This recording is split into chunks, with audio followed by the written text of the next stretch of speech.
Greetings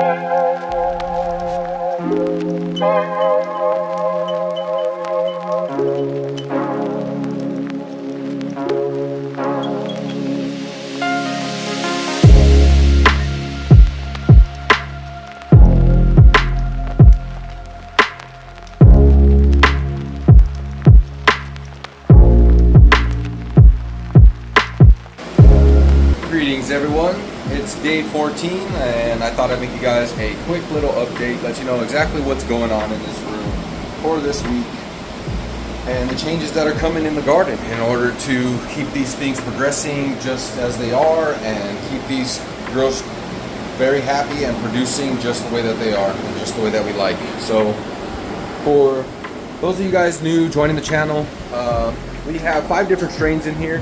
So we got our Skywalker OG, we got our Gelato 41 here, our E85. We have 2 phenos that we're hunting. So I popped 20 seeds, and out of those 20 seeds, 11 were viable plants that I like the structure on. I brought 2 here. I have multiple at the other larger facility that we're going to be running, and I have 1 other one in flower right now. So we're going to see if we can find something special in there. We also have our King Louie, and we have our Gorilla Glue number 4. So everything's looking fantastic in here. The canopy is actually booming right now, and we stacked our EC pretty high like we wanted to. We gave them pretty steady dry backs. We've added P2 shots slowly throughout this week because these girls are eating like crazy. So what we're planning on doing now is really just focusing on getting these girls as happy as possible. So like I said, we stacked the EC to about 5.5, so I'm going to come through and I'm going to hand water and flush all of these plants. And I'm not going to flush them with fresh water. I'm going to flush them with full strength nutrients and just reset the EC. So like I said, we stacked all the way to about 5.5. My objective was to try to only stack to about 5 this run. Because if you remember last run, we stacked the EC pretty damn high. I think we were all the way up around 8 by the time we went into full bulk, which is week 3. And we slowly brought the stack down throughout week 3 and 4, which brought us great expressions in the plant. And the plants didn't show any actual significant stress till about week 5 or week 6. And when they started showing a little bit of purple stems, and the bud production was down in biomass but up in structure, and what I seen after the harvest was terps, had a lot more terpenes to it, had better expressions all around, you know. But we didn't really put that much biomass on. Like I said, our weight was down a little bit in this room, and that's kind of, we like to find the balance between quality and our end weight and our end product and how much biomass that we're actually going to be putting on.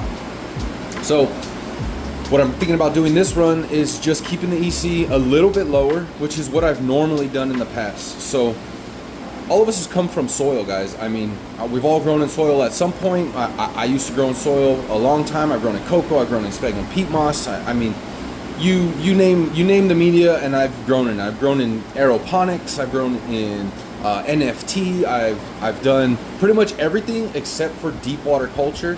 I did my own version of deep water culture with, if you guys remember, the Hydroton pallets. You know, so it was kind of like a NFT system, hydroponic system, aeroponic system slash, you know, just a hybrid system that I had ran and made myself. But anyway, what I was getting to is when I used to run soil and when I used to run different mediums like that, I would brew teas. So, you know, everybody brews microbe teas. I used to use OG Biowars, foliar pack, root pack, and just brew myself some teas with some molasses, earthworm castings, all that stuff. And I used to flush weekly with nothing but a tea and some RO water. So when I first started running Rockwool, I was doing that for a significant amount of time in the beginning because I was having good success with that in soil. So I figured I'd transfer that over. And I understand that there's not a lot of microbial activity going on inside of the Rockwool, but I figured it wouldn't hurt, you know, add a little bit of sugars, add a little bit of microbes in there, get some activity going on in the root zone.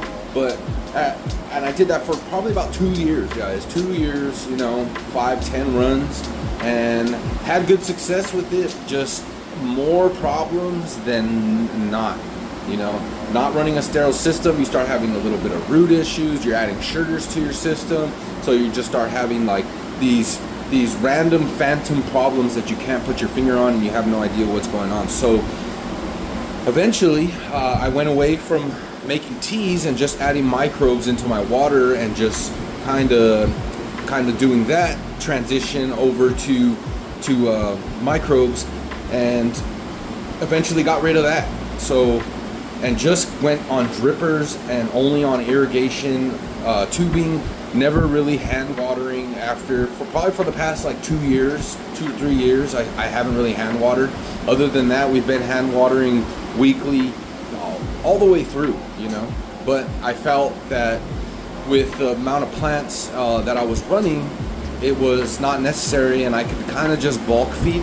But what I've learned is that this rock wool, especially during these weeks 1 through 3, you get really intense drybacks, which gives you really hydrophobic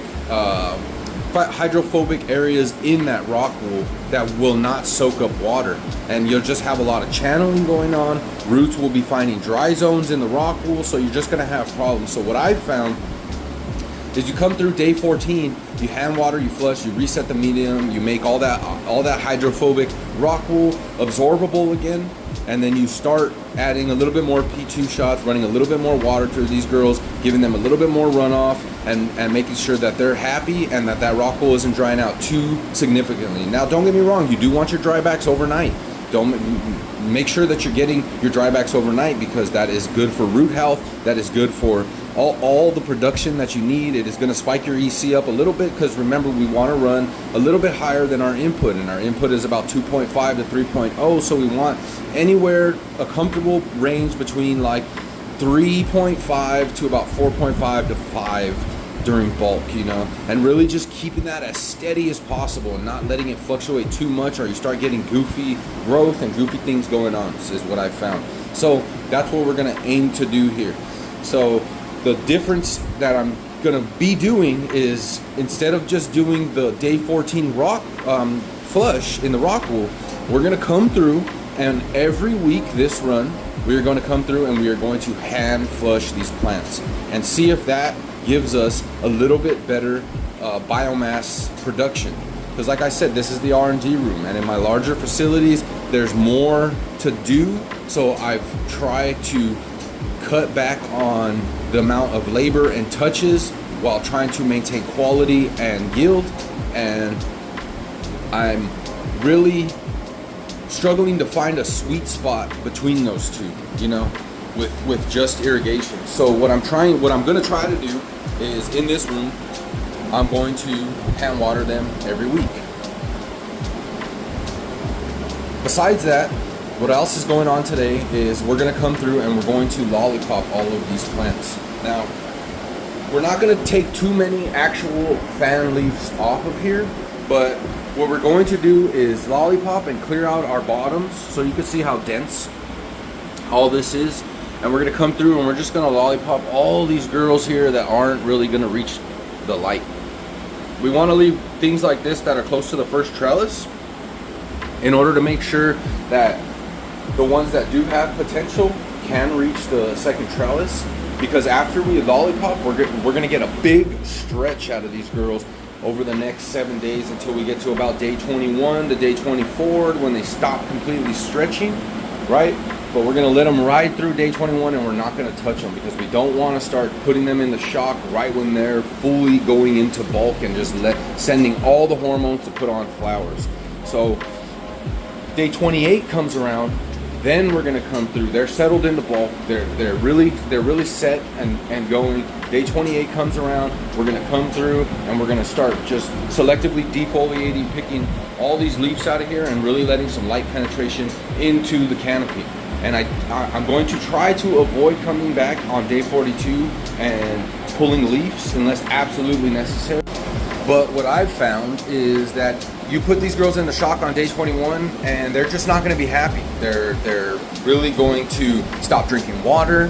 One, they're really going to give off another little stretch because now they're sending hormones, thinking they're in nature and getting eaten by something, and it's just all around no good. So like I said, wait till day 28 and then we're gonna come through and pull these leaves off. And you guys, like I said, you're gonna do what you're gonna do, but I'm gonna show you and you're gonna see the results here and see if it's something that you'd like to apply to your garden and see if it's something that helps you. So these are just my SOPs and the way that I do things and the way that I have found success. And the whole point of this room is kind of just tweaking and playing with these SOPs a little bit to see if we can either manipulate the planet to getting what we want or just getting an end result better than what we were getting with the SOPs that we were using before. So anyway, this is a short one. I'm gonna try to split these videos up throughout the week instead of making you guys one big long video, because I know nowadays everybody's attention span is crazy. Everybody doesn't have time to be sitting here and watching these videos. You know, I thought make these videos the way that I consume them, you know, at breakfast or at dinner when, you know, you need something kind of interesting to watch and a little informative, to just throw this on while you're having your meal. But, you know, I understand that a lot of these people, a lot of people don't have the time to do that. So I'm going to try to make these videos a little bit shorter and maybe drop 2 a week and kind of, so like normally in this video, I would pause it here, defoliate everything, come back, make you guys the rest of the video. So, but what I'm going to do is I'm going to end the video here, guys, and I'm going to defoliate this whole room, and I'll drop you guys a video probably about 2 or 3 days after this video of the defoliation process, and just kind of keep them split up a little bit like that. Maybe it'll be a little easier for people to digest, and it'll also leave you guys a little something to come back and maybe see exactly what's happening. You know what I mean? Instead of these big long videos where you kind of just get fed up of hearing my voice and you want to click off. You know, I get tired of my voice. You should see me during editing. It's so cringe. I don't want to hear my voice. Nobody really does. But anyway, that's about it, guys. Parameters in here are going to be changing from